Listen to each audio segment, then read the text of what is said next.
ભાજપ વિરુદ્ધ મતદાન કરવા રાજપૂત સમાજના દરેક સભ્યો કામે લાગી જવા આહવાન કરવામાં આવ્યું તેમજ લુણાવાડામાં પુરુષોત્તમ રૂપાલા વિરુદ્ધ રેલી યોજાઈ।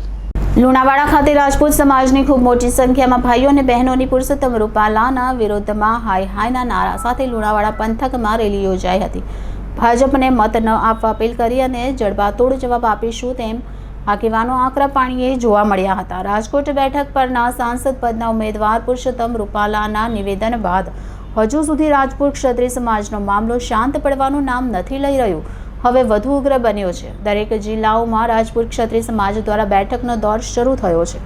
મહીસાગર જિલ્લાના દરેક તાલુકાઓમાં વસવાટ કરતા રાજપૂત ક્ષત્રિય સમાજ મોટી સંખ્યામાં સમાજના લોકો ઉપસ્થિત રહ્યા હતા। ત્યારે ગણતરીના દિવસોમાં લોકસભાની ચૂંટણીનું મતદાન થવા જઈ રહ્યું છે। ત્યારે રાજકોટ લોકસભાના સાંસદના ઉમેદવાર પુરુષોત્તમ રૂપાલાએ ક્ષત્રિય સમાજની બહેન દીકરીઓ વિશે કરવામાં આવેલી ટિપ્પણીથી ક્ષત્રિય સમાજને ઠેસ પહોંચી છે। ત્યારે ભાજપ સંગઠન તેમજ સરકારના પ્રતિનિધિઓ દ્વારા અનેકવાર મિટિંગો યોજી રાજપૂત ક્ષત્રિય સમાજને મનાવવાના પ્રયાસ નિષ્ફળ થયા છે। ત્યારે મહીસાગર જિલ્લાના રાજપૂત ક્ષત્રિય સમાજ પણ આક્રમણીય જોવા મળ્યા છે અને ભાજપને મત ન આપવા ભાજપ વિરુદ્ધ મતદાન કરવા કામે લાગી જવા સભાને સંબોધન કરવામાં આવ્યું હતું।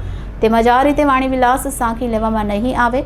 રાજપૂત ક્ષત્રિય સમાજ આકરા પાણીએ જોવા મળ્યા અને મહીસાગર જિલ્લાના વણકર સમાજના આગેવાન LK વણકર સાહેબ અને મહીસાગર જિલ્લાના OBC ક્ષત્રિય સમાજના આગેવાન જગદીશભાઈ ખાંટ રેલીમાં હાજર રહી રાજપૂત ભવન ખાતે યોજાયેલ સભામાં રાજપૂત સમાજને સમર્થન આપ્યું। Reporter Bharat Khant, city gold news, Mahisagar.